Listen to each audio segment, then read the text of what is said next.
Hi, Joe O'Connell, Sandpiper Pump. Today we're going to show you how to install an airing kit into an HDB 1.5 inch.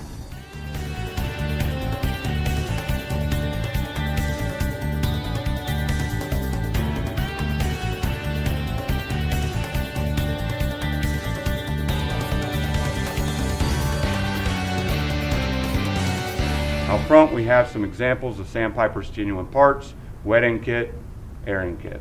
The rebuild you're going to see is accurate in man method and machine, but for video purposes some parts of the work performed have been condensed in time. At any point during the presentation, please pause this video until you have completed any phase of the process. Identifying which kit is required for your repair has become easier on newer pumps with the permanently affixed metal serial number tag that now indicates the wet end and airing kit information for the pump. Kit information can also be found in the service and operating manual. Sandpiper genuine replacement parts, wet end and airing kits provide a bill of material of the components included in the kit. All items included in the kits are components that Sandpiper recommends replacing when rebuilding a pump. The pump we are using today is an example of the ease of kit installation. Always consult your respective service and operating manual before performing any maintenance on your pump. Service and operating manuals include composite repair parts drawings, repair parts list, and torque specifications.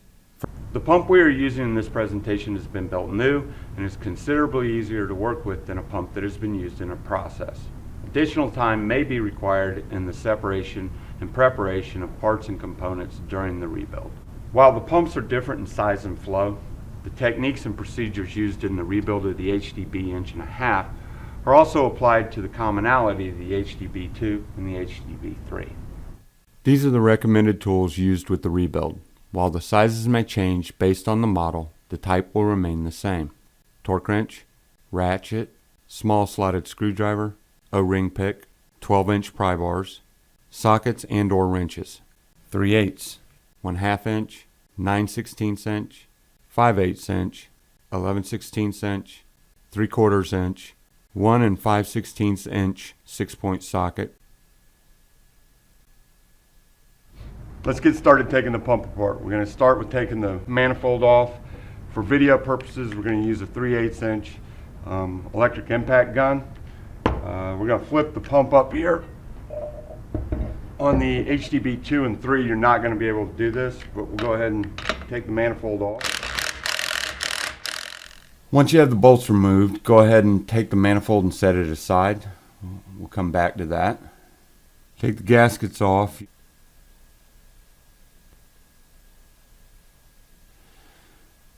We'll take the outer chamber off on one side. You're going to have 2 blind holes. You'll want to leave those for last. It'll hold the chamber in place. Turn the unit up on its side there. Take the chamber off, set it aside. We'll loosen the outer plate here off the diaphragm rod. Remember, this on an older unit, it may take some time to get this thing off. It may be a little stuck, but work with it. Pull the plate out. Diaphragm sits in a bead and you may have to reach in and pry it out to get it out, especially with the thermoplastics. Take the inner plate, set the bumper and the inner plate aside. And then you can go ahead and take the opposite chamber off now. Set the chamber aside.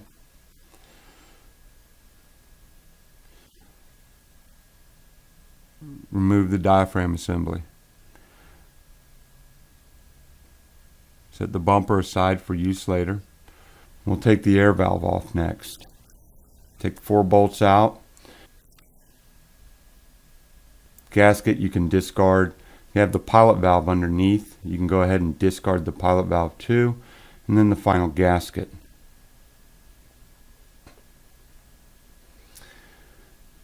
Reach inside the inner chamber.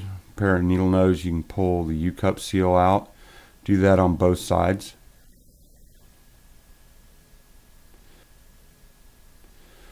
And then push the actuator plungers all the way in on both sides where the bushings are.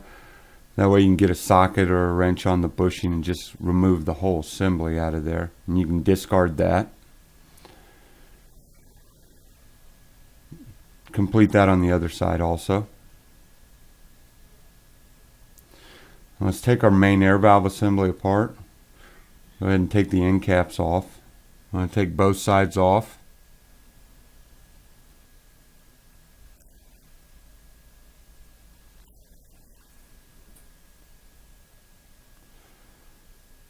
Once you get the end caps off, you can discard the gasket and the bumper on both sides.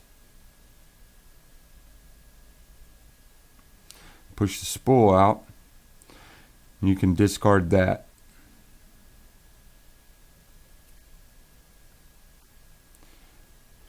I'm going to take a deep well socket, set it upright, make sure the socket is big enough to push the sleeve out, but small enough to still fit in the bore of the air valve body.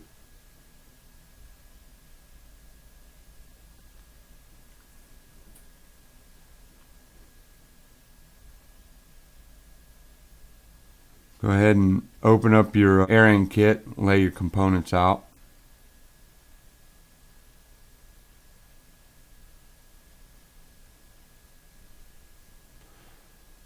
Take the sleeve and spool first, push the spool out and set it aside. That is a match set. You can't mix and match components. Take your O-rings. Make sure you roll the O-rings down onto the O-ring grooves in each position on the sleeve. I'm going to put a light coating of grease on them. Grease is applied to keep the items from catching, binding, or cutting while assembling components. You want to inspect the air valve face. Inspect the bore. Make sure there's no sharp edges in there.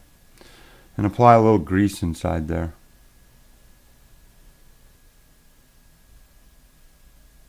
Set the body on in, and then you want to push the sleeve in, twisting and pressing. Don't worry about getting alignment. Just make sure you push it all the way down into the body. Will self-align once you put the end caps and the bumpers back on. Take the new bumper, line the cut up with the pilot hole in the main air valve body. Put your new gasket on and line the key wedge cut out of the gasket up with the pilot valve port. And the end cap. Make sure you line the keyway cut up with the pilot valve port at the end of the body there. Install your 4 bolts. Tighten them down in a crossing pattern so you bring the end cap down evenly. Make sure you put the spool in. Don't force it in. You want to twist and jiggle it in until it drops in. This is a match set with a very high tolerance. And then you want to repeat the same process on the other side. Install the bumper. Make sure the wedge is pointing towards the pilot port. New gasket and end cap. Again, make sure your keyway is lined up with your pilot port. Make sure those are all aligned. Put your cap screws in. Tighten them down in a crossing pattern. You want to inspect the bead on the inner chamber, faces on the inner chamber, and the bushing inside there before we get started installing any components there. Make sure it's not oval. Take your new U-cup seal, apply a little grease to it. The open face of the U-cup goes out, the flat face goes in. You're going to have to work it into the receiver. Work it with your finger, make sure it's securely seated in there. Then you want to apply a little grease. Repeat the same process on the opposite side.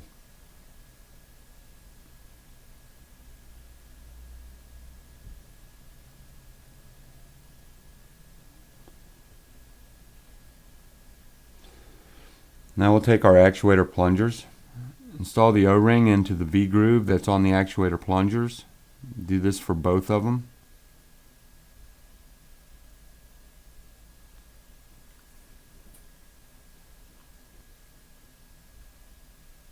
Then you want to apply a light amount of grease on it.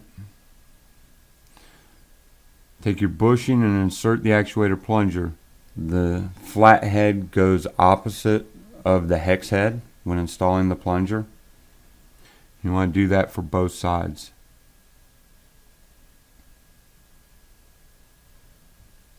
Work them back and forth a little bit. Take your actuator plungers, thread them in to the threaded port in the inner chamber. You want to make these hand tight. Don't over tighten them. That is a brass bushing. And do that for both sides.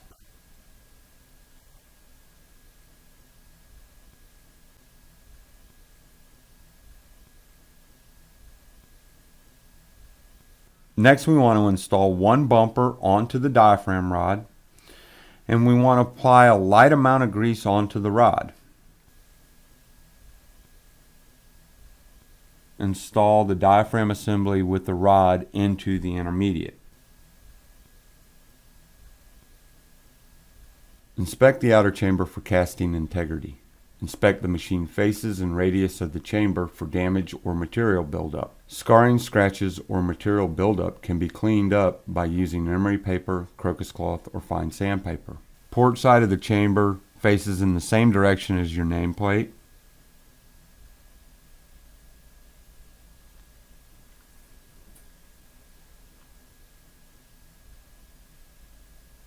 You want to install the two blind hole bolts first.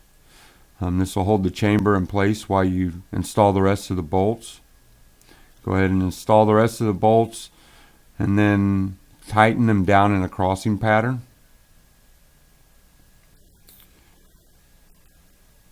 Inspect the inner and outer diaphragm plates. Ensure the plates have no sharp edges or scarring on the radius.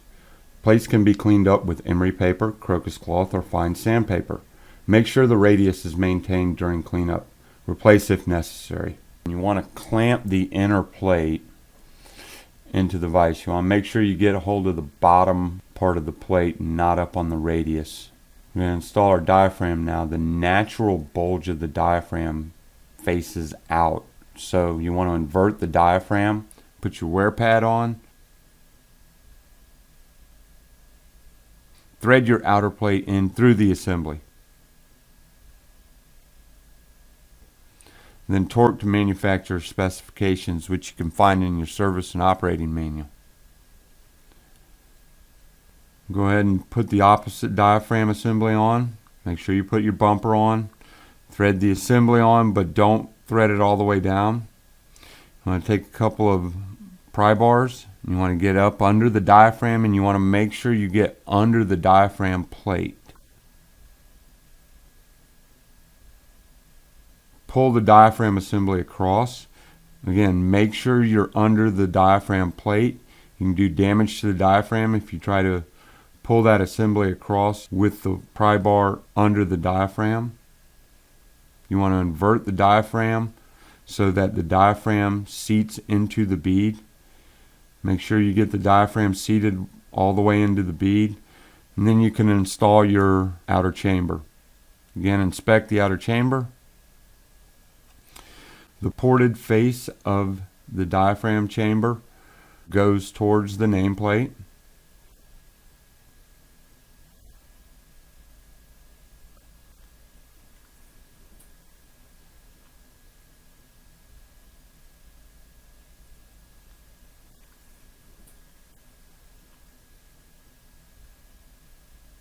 Install the bolts into the two blind holes, hold the chamber in place. And then you can install the rest of the bolts. Tighten all the bolts down in a crossing pattern. Go ahead and install the pilot valve next. Pilot valves come pre-lubed. Pull the pilot valve shaft out. Just inspect it, make sure the lube's good. You may want to apply a little more extra lube on there.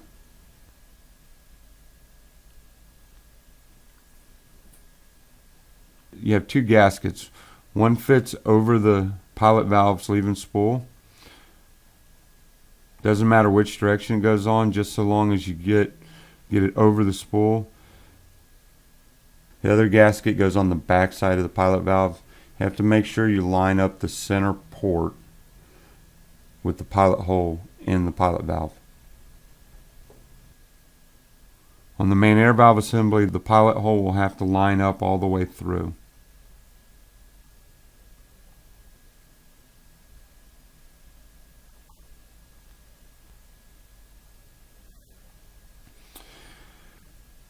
Next, you want to push the actuator plungers out of the way. With thermoplastics, you may not be able to get one to push all the way over, but you do have to invert the spool in the pilot valve. You don't want to set the pilot valve spool down on top of the actuator plunger. You'll bend it or break it when tightening it down, so invert the spool on the side that the actuator plunger will not push all the way over. Install your pilot valve with your 2 gaskets. And then we're going to install the main air valve assembly. Again, make sure the pilot hole on the main air valve assembly lines up with the pilot hole in the gasket in the pilot valve.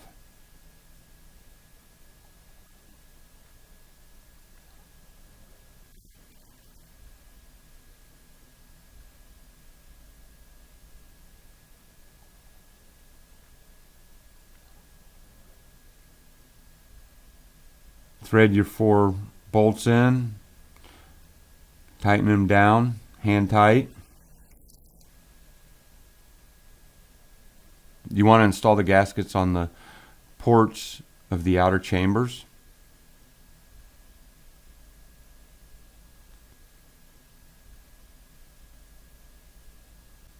We'll set our manifold assembly up. Make sure that you have the suction and discharge ports in the right direction, in and out, marked respectively. The suction side needs to be on the bottom. We want to take our retainer wedge. The entry face of the wedge needs to be pointed towards the chamber.